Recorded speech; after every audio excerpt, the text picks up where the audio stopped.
Hello दोस्तों, welcome back to LR chemistry YouTube channel. Chemistry की रंगीन दुनिया में आपका स्वागत है। केमिस्ट्री के इस चैनल में मिलेंगे केमिस्ट्री के अमेजिंग से क्वेश्चन आंसर्स, उनको सॉल्व करने के लिए धमाकेदार ट्रिक्स और साथ साथ कुछ विजुअलाइजेशन के साथ अमेजिंग से फैक्ट्स।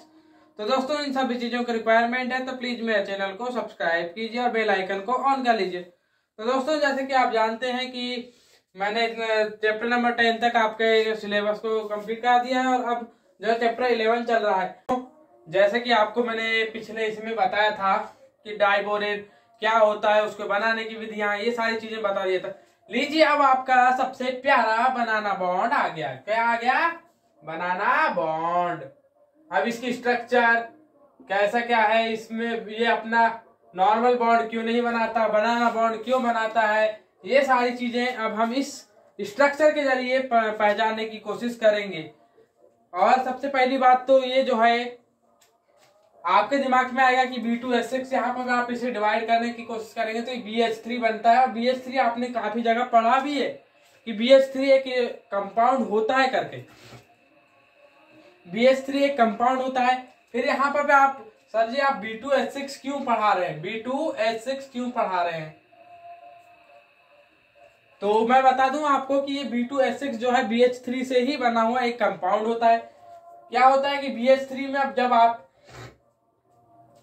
BH3 इसका जो B मतलब बोरान की अब जो है इलेक्ट्रॉनिक विन्यास देखते हैं आप, तो इलेक्ट्रॉनिक विन्यास में 1s, इसका परमाणु क्रमांक 5 और इसके 1 इलेक्ट्रॉनिक विन्यास बनेगी 1s2 2s2 2p1, ये बनती है। तो जब ये बनेगी, अब यहां पर पे 3 हाइड्रोजन अपने इलेक्ट्रॉनों के साथ अगर से आते हैं, 3 हाइड्रोजन अपने इलेक्ट्रॉन देते हैं तो भी यहाँ पर 2p4 होता है, 2p4 होगा, जो कि इसको स्थायी करने की जगह थोड़ा देखा जाए तो स्थायी की जगह थोड़ा सा और अस्थायी कर देगा, अस्थायी कर देगा। तो क्या होगा कि ये अन्य परमाणुओं से, अन्य यौगिकों से अपना बंध बनाने की कोशिश करेगा और इसी वजह से आप कई बार जो है BH3NH3 एक बॉन्ड देखते हैं, BH3NH3, जिसमें कि इलेक्ट्रॉन NH3 द्वारा दिए जाते हैं। ये एक आप वेल नोन कंपाउंड जानते हैं, या फिर ये खुद ही अपने जो BH3 है एक और BH3 से मिलकर के BH3 मिलकर के आपस में, जैसे कि आप देख ही रहे हैं, B2H6 एक कंपाउंड बना लेता है। और ये कंपाउंड जो है ये कंपाउंड क्यों बनता है, अब इसके पीछे का रीजन जानते हैं अपन। कंपाउंड इसलिए बनता है क्योंकि ये जो है एक इलेक्ट्रॉन न्यून यौगिक है। ये क्या कैसा है? इलेक्ट्रॉन न्यून यौगिक।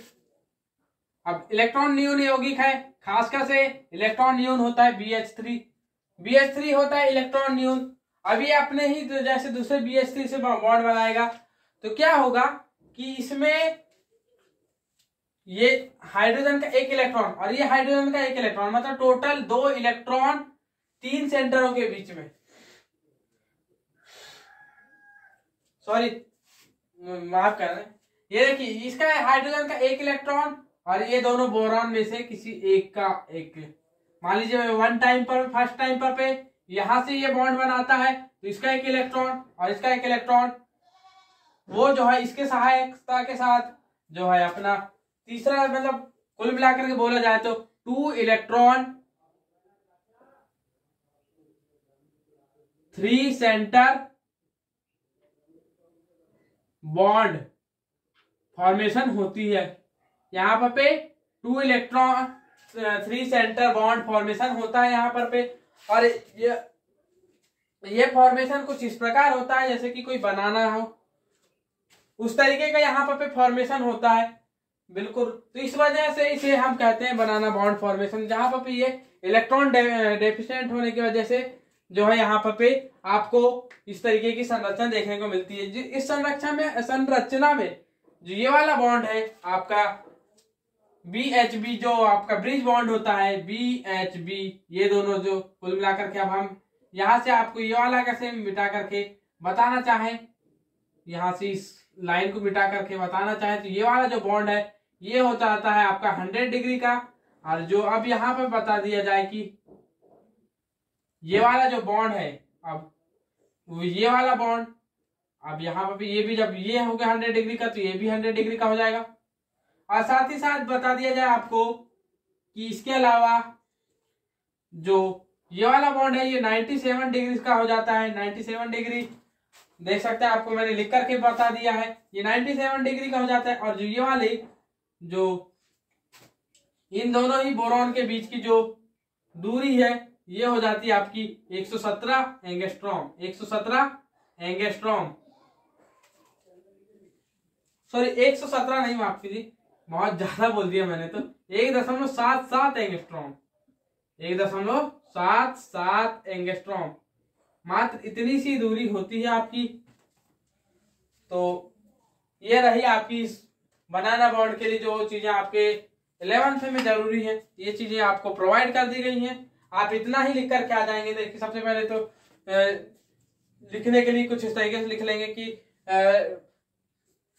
डाइबोरेन एक डाइबोरेन BH3 का द्विआत्मक द्विअंगी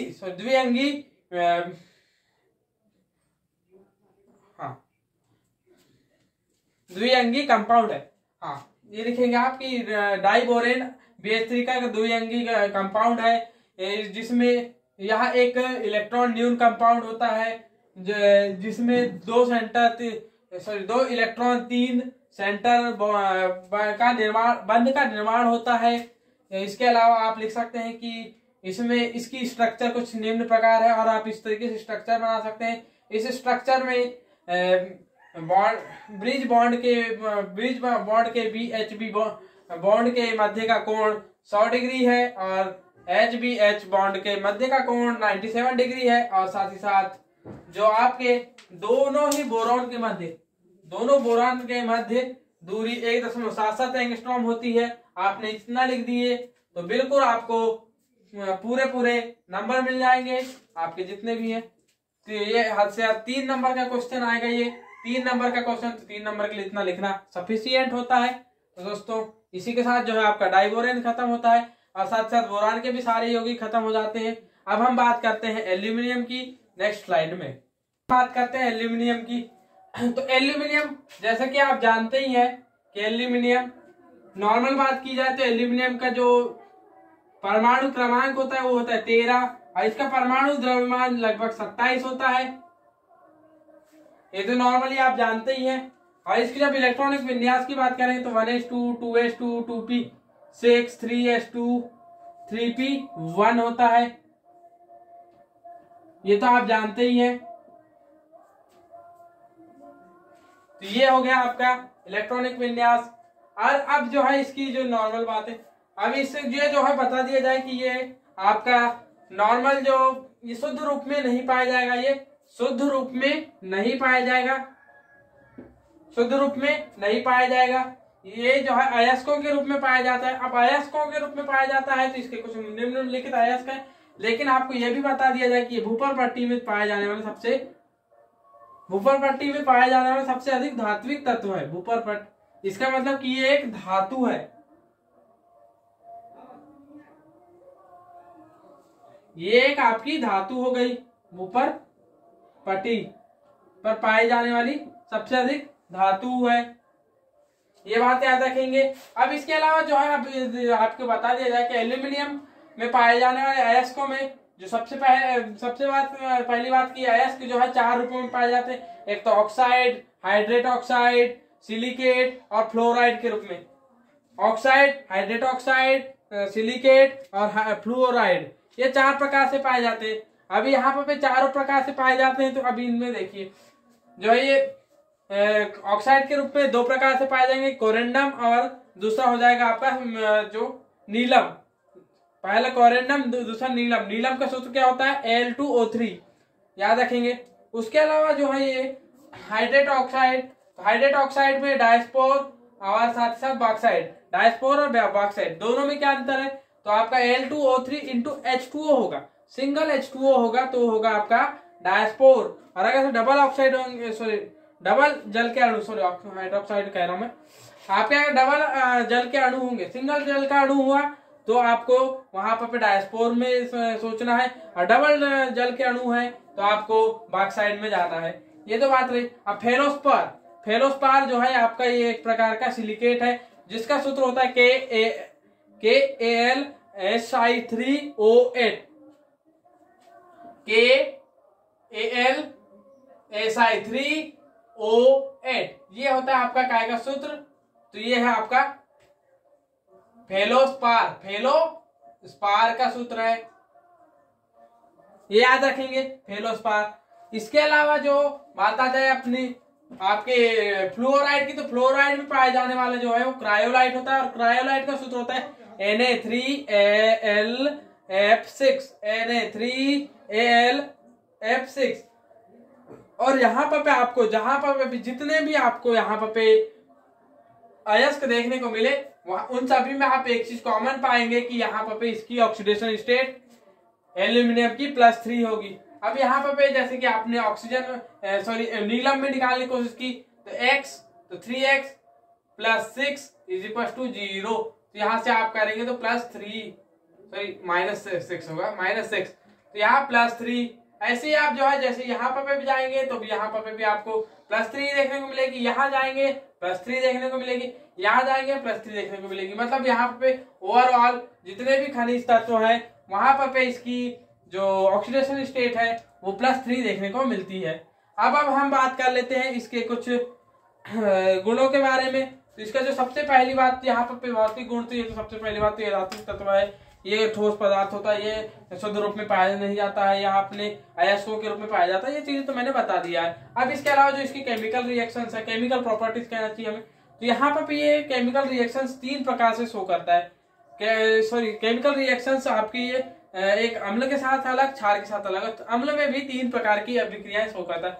सबसे पहली अभिक्रिया, यदि से आपकी नॉर्मल एसिड स्किन के साथ कराएंगे तो आपको हाइड्रोजन देगा, नॉर्मल एसिड स्किन के साथ कराएंगे तो आपको हाइड्रोजन देगा। जहां पर आप अगर से कॉन्सेंट्रेट HCl के साथ अभिक्रिया कराते हैं किसी भी क्या कहना चाहिए आपके एल्यूमिनियम की, तो एल्यूमिनियम की अगर से कॉन्सेंट्रेट HCl से कराएंगे तो आपको AlCl3 मतलब एल्यूमिनियम ट्राइक्लोराइड मिल जाएगा, और साथ ही साथ 3H2 भी देखने को मिलेगा। अब इसके अलावा जब एल्यूमिनियम की आप डाइल्यूट H2SO4 के साथ अभिक्रिया कराते हैं तो वहां पर भी आपको हाइड्रोजन देखने को मिल जाएगा, हाइड्रोजन निकलेगी दोनों ही जगह पर पे। इसके अलावा जब आप जो है अशुद्ध एल्यूमिनियम की अगर से आप अभिक्रिया जो आपके नाइट्रिक एसिड से कराते हैं तो आपको वहां पर पे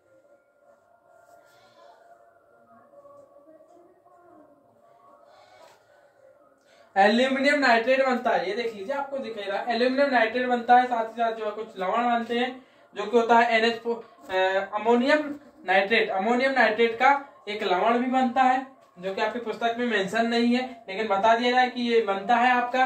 और इसके अलावा साथ ही साथ आपको बता दिया जाए कि ये जो है एल्यूमिनियम नाइट्रेट बन जाता है। अब इसके बाद बता दिया जाए आपको कि ऑर्गेनिक जो एसिड्स होते हैं जैसे कि CH3COOH, आपके जो CH3COOH या फिर HClOH या फिर आपके कहते हैं C6H5OH, मतलब फिनॉल, या फिर आपके फिनॉल के अलावा जो ये फार्मिक एसिड हो गया, एस्टिक एसिड हो गया, या फिर किसी भी प्रकार का एसिड हुआ तो वहां पर या फिर आपका एथिल एसिड एथेनॉल हुआ, यहाँ पर ये जो है सभी अगर मान लीजिए आप इनको एसिड अगर से है तो इन एसिड्स के साथ जो है जो एल्यूमिनियम है वो कोई रिएक्शन शो नहीं करता है, ये ध्यान रखेंगे, ये बात रही। अब इसके अलावा जो है अब आप क्षार के साथ अभिक्रिया, तो क्षार के साथ थोड़ी सी मेरे को लगता है कि सब बोलते रहे हैं कि मुझको कि मेरी स्पीड तेज हो जा रही है, तो क्या कर लें, जो लिखा हुआ रहता है तो वहां पर थोड़ा सा तो तेज बोलना ही पड़ेगा, और ज्यादा आपको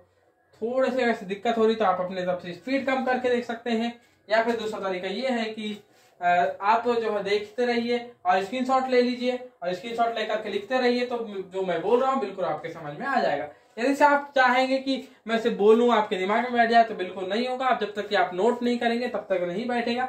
और जो है नोट करने के लिए बिल्कुल मैं जो है जो लिख करके पहले से रखता हूँ, तो इसके पीछे का सबसे बड़ा रीजन यही है कि आप जो है यहाँ से स्क्रीनशॉट ले सकते हैं, या फिर आप जो है अपने रोक करके लिख सकते हैं आप, दोनों में से जो ये काम करना चाहें जिस भी तरीके से, तो आप उसे नोट करेंगे तो ज्यादा बेटर वे में आपको ध्यान आएगी।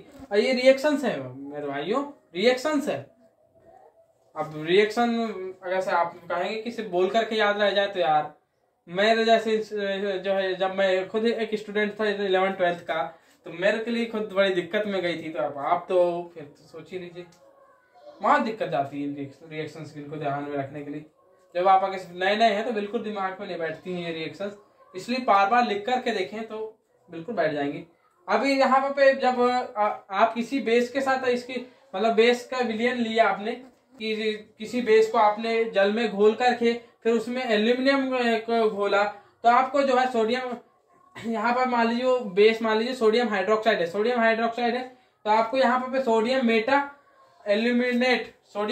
एल्यूमिनेट प्राप्त होगा, और साथ साथ जल के अणु भी प्राप्त हो जाएंगे। यहाँ पे पहले 2 जल के अणु थे, अब यहाँ पे 3, मतलब एक एक्स्ट्रा जल का अणु प्राप्त हो जाएगा।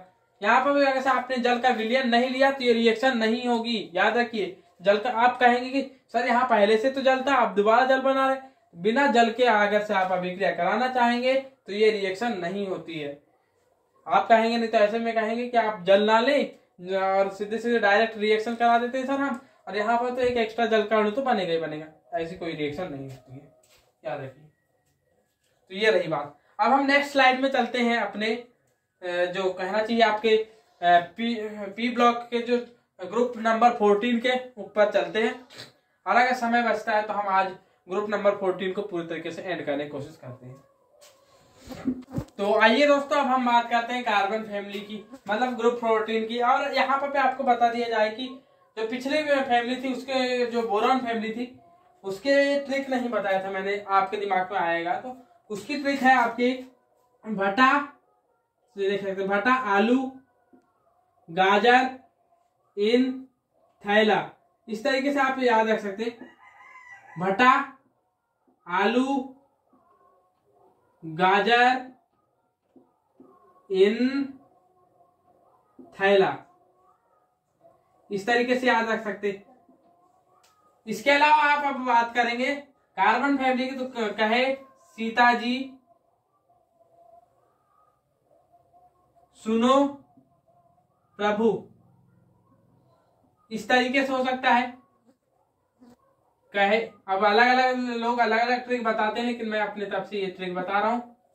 आपको पसंद आए तो इसी ट्रिक से जाए, और जैसे आपको इससे अच्छी ट्रिक मिलती है तो आप उससे जाए। जी सुनो प्रभु, ये तो रही। अब यहाँ पे इसका नाम कार्बन है, सी से कार्बन, उसके बाद SI से आपका सिलिकॉन, अब सिलिकॉन, इसके बाद है जर्मेनियम,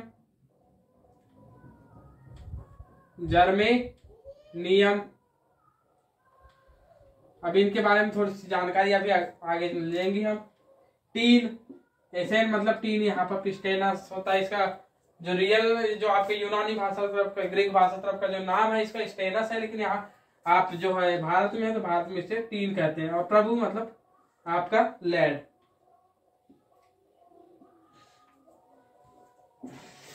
ये रही बात। तो ये रहे आपके इसके 5 तत्व, carbon, silicon, germanium, tin, lead. कहे सीता जी सुनो प्रभु, इसकी ट्रिक है।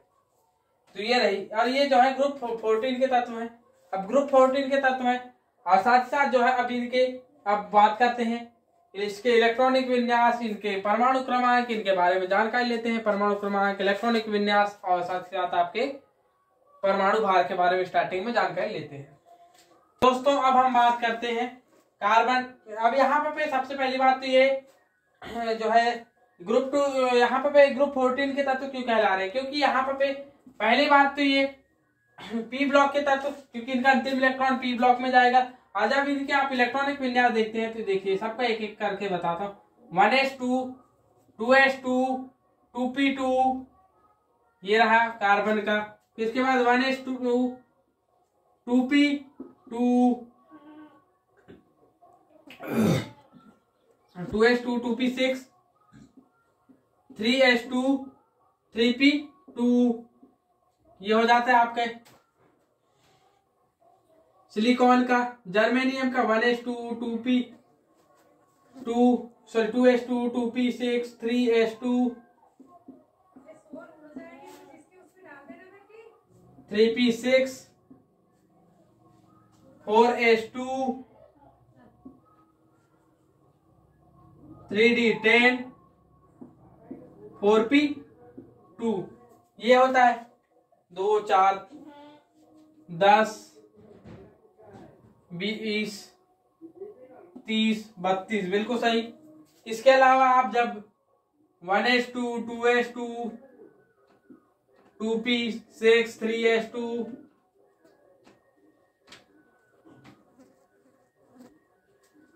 3s2 3p6 4s2 3d10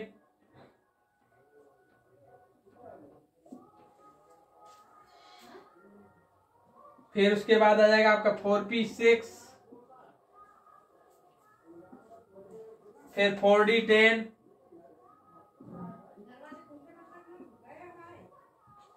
sorry यहाँ पर 5s2 पहले आएगा, उसके बाद 4d10 और फिर लास्ट में आपका फिर से 5p2 हो जाएगा ये। और अब यहाँ पर जैसे ही आप pv पर आएंगे तो देखेंगे क्या कि 1s2 2s2 2p6 3s2 3p6 4s2 3d10 4p6 5s2 4d10 5p6 4f14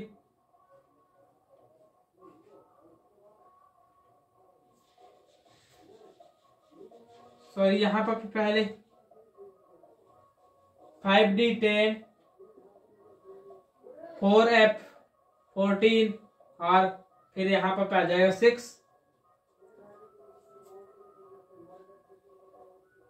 6s2 4p के बाद यहाँ पर 6s2 आएगा, पहले 6s2 फिर 5d10 फिर 4f14 और लास्ट में आपका 6p2। तो अब यहाँ पर गिन सकते हैं आप 10 12 18 20 30 36 36 और 2 38 38 48 48 54 54 और 2 56 56 86 86 और यहाँ पर 56 सॉरी 86 का तो 76 और 14 गड़बड़ होगी 56 70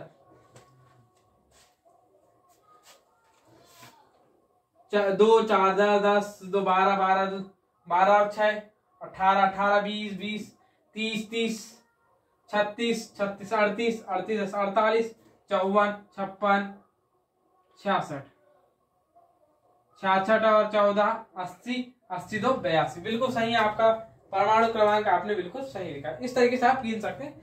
मुझे तो पूर्ण विश्वास था, इस वजह से मैंने कोई और को लास्ट में लिखा नहीं। वो थोड़ा सा जो है यहाँ पर पहले 6s2 भूल चुका था मैं, तो 6s2 को भूल गया था तो दोबारा से लिखा।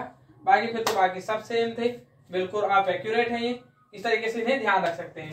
तो ये रही। तो आप यहाँ पर आप एक नॉर्मल सी जो बात देख रहे हैं, जो सबसे बाहरी यहाँ पर जो है, यहाँ पर 2 ही कक्षाएं थी, तो दूसरे कक्षा में यहाँ पर 2p2 हो गया था, दूसरी कक्षा में 2p2, मतलब कि जो बाहरी कक्षा है उसका जो परमाणु क्रमांक या कहना चाहिए हमें, जो इलेक्ट्रॉनिक विन्यास है वो हो जाएगा NH2NP2। ये होता है NH2NP2, ये है ग्रुप 14 की पहचान, NH2NP2। देख सकते हैं आप, यहाँ 2 है तो 2, यहाँ 3 है तो 3, यहाँ 4 है तो यहाँ पर देख सकते हैं ये 4 और ये 4। ये देखिए 5u है तो यहाँ पर भी ये 5u और यहाँ पर आ गया ये 5u। इस तरीके से यहाँ 6 है तो यहाँ पर ये 6 और फिर डी और एफ के बाद फिर से 6 देख सकते हैं। तो इस तरीके से आप देख रहे हैं, तो बिल्कुल यहाँ पर पे आपको ये चीज आपको कॉमनली देखने को मिल रही है। NH2 NP2 ये होता है बाहरी कक्षा का परमाणु का इलेक्ट्रॉनिक विन्यास होता है। तो ये बात रही। अब यहाँ पर पे इसी वजह से इन्हें जो है और ग्रुप 14 की यही पहचान है। और यहाँ पर पे आप एक चीज और देख रहे हैं कि आपके जो जितने भी है उसमें जो परमाणु के पी कक्षा में अधिकतम यहाँ पर पे 2 ही इलेक्ट्रॉन दिख रहे हैं। अधिकतम कहना गलत होगा, यहाँ पर पे 2 इलेक्ट्रॉन होते हैं। अब यहाँ पर पे फिर भी यहाँ पर पे आप कहेंगे कि ये +4 ऑक्सीडेशन स्टेट क्यों शो करता है, आपके दिमाग में आएगा। इसके कई जो जैसे कि आप मीथेन देख रहे होंगे, या फिर कार्बन डाइऑक्साइड देखते हैं आप, या फिर आप देख लेंगे कार्बन डाइऑक्साइड के अलावा भी कुछ जैसे कि कार्बन टेट्राक्लोराइड हो गया, SiO2 हो गया, SiO2 हो गया, सिलिकेट। ऐसे कई यौगिक हैं जो कि आपके +4 ऑक्सीडेशन स्टेट शो करते हैं। या फिर आप जो है CH2 मतलब कार्बन सल्फाइड हो गया। तो इस तरीके से कई यौगिक हैं जो कि आपके +4 ऑक्सीडेशन स्टेट शो करते हैं। ऐसा क्यों होता है, कैसा क्या होता है, इसके पीछे का रीजन। और फिर उसके बाद इसके कई जैसे कार्बन लंबी लंबी श्रृंखलाएं बनाता है, इसके पीछे का सारा रीजन, ये सारी चीजें अब हम जानेंगे। तो इसके पीछे का रीजन तो जानेंगे ही जानेंगे, लेकिन साथ ही साथ आपको बता दिया जाए कि ये इसमें कुछ स्वाभाविक जो क्रमिक गुणधर्म है वो जैसे नॉर्मली बाकी ग्रुपों में होते हैं। सबसे पहली चीज तो आकार एवं आयतन और परमाणु त्रिज्या ऊपर से नीचे जाने पर बढ़ती है। उसके बाद जो आयनन एंथैल्पी है वह भी ऊपर से नीचे जाने पर वह घट जाती है। घटती है, ऊपर से नीचे जाने पर घटती है। धात्विक गुण बढ़ता है ऊपर से नीचे जाने पर पे। उसके अलावा जो आपके उसी के लिए तो मैंने बंधव बनाया था, बंधव ट्रिक।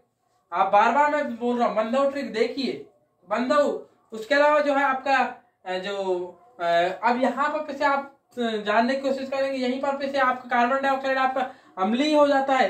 अम्लीयता का क्रम में ऊपर से नीचे जाने पर पे घटता है। ये सारी चीजें आप जो है जानेंगे। क्षारीयता का गुणधर्म बढ़ता है ऊपर से नीचे जाने पर पे।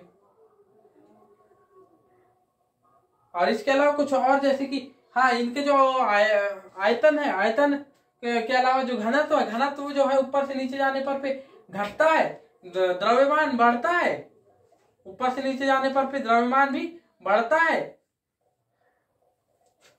और इसके अलावा क्या क्या चीजें हैं, कुछ और चीजें जैसे इसकी जो ऑक्सीडेशन स्टेट है, जैसे पिछले वालों में +3 जो आपका बोरॉन फैमिली थी वहां पर +3 ऊपर स्टेबल थी, नीचे +1 स्टेबल थी। वैसे यहाँ पर कार्बन और जो आपका सिलिकॉन है वहां पर आपके +4 स्टेबल होती है। जबकि जैसे ही आप जो है जर्मेनियम, टीन और जो है आपके लेड में आएंगे तो वहां पर आपको +2 स्टेबल देखने को मिलेगी।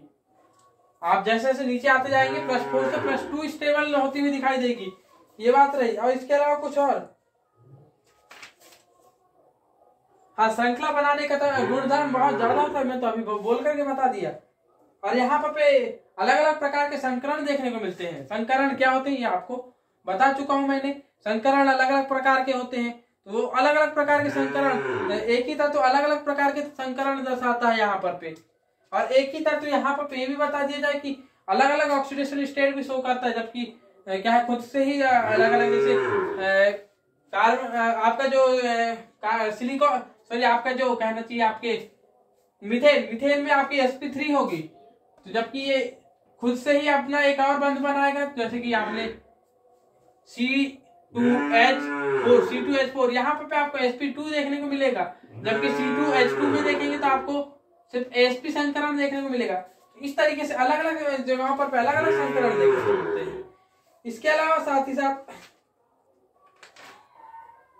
जटिल यौगिक बनाते हैं। ये जो है आपके जटिल यौगिक बनाने की भी कोशिश करते हैं ये सारी चीजें। और अब हम जो है असामान्य असंगत गुणधर्म, इसके अलावा जो है आपके कार्बन के जो अपर रूप है, असामान्य गुण, कार्बन के असामान्य गुणधर्म, कार्बन के अपर रूप, फिर कार्बन डाइऑक्साइड, और साथ ही साथ जो कार्बन डाइऑक्साइड के अलावा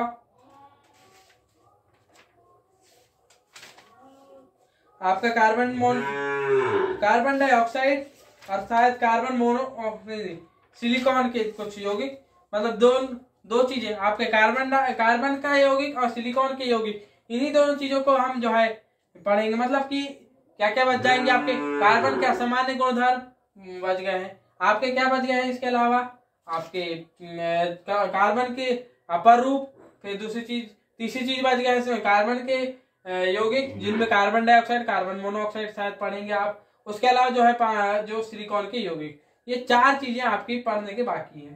तो दोस्तों इसी के साथ इस वीडियो को मैं समाप्त करता हूँ। जय हिंद, जय श्री राम।